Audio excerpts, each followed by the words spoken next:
What economic pressures face the traditional media of print, radio, and TV in your country?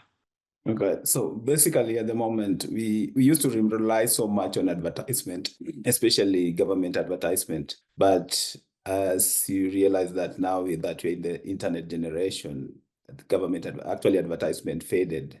And right now we don't have like a lot of avenues for making money. So a lot of media houses, especially the big media houses in the country, are really struggling to keep their staff. They can't pay their staff well. So a lot of people are leaving the media to join communication, to join the NGO world. So I think the biggest thing is funding, because we used to rely on government. And a lot of these media houses are also owned by people in government who actually get favors from government. So the other pressure that we have is if you don't play tune to the government of the day, they kind of prevent you from getting benefits from even other organizations, corporates that are actually affiliated with the government. I think that's the kind of thing that's even happening right now in the US. You see what is happening to the Post with Amazon and Bezos, that kind of stuff. All right. If I can ask a quick follow-up there, when you say that people in the government may own a media house, what does that mean?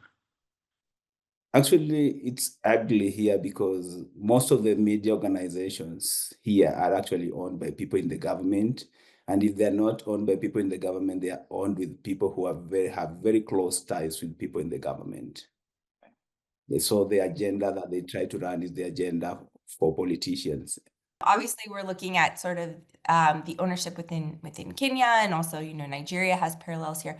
But what about external influences, right? Thinking about the role that China plays in terms of ownership of various media bureaus, and the Russians and what they're doing with the African Initiative. Have you seen that play a role in this evolution of the media landscape within the sphere that you work? Actually, China wasn't big in Kenyan media, but as we are speaking, actually currently, I've just seen that the CGTN has actually announced that it has actually picked interns from Nairobi, which is kind of interesting. I work in the disinformation space and I know what that means. It means that they're taking Kenyans, they're going to train them, and that they're going to train them to actually speak about what China is doing in Africa. And I've actually seen a lot of meetings, one that I was invited to, I think 2 weeks ago, but I didn't attend because I was doing something else. I wanted to attend just to hear what they were saying and just to see. But I think China has really started to come into the Kenyan media. And I think they are doing programs with the Media Council of Kenya, and their projects that they want to fund. I haven't actually met my friends at the Media Council of Kenya, but I'm planning to do so because I want to actually know what they're actually doing, what their interests are. But I just saw today as well, in the morning when I woke up, I saw that they've actually picked a few students, including one of my relatives who was in a media school, who is actually going to intern with them.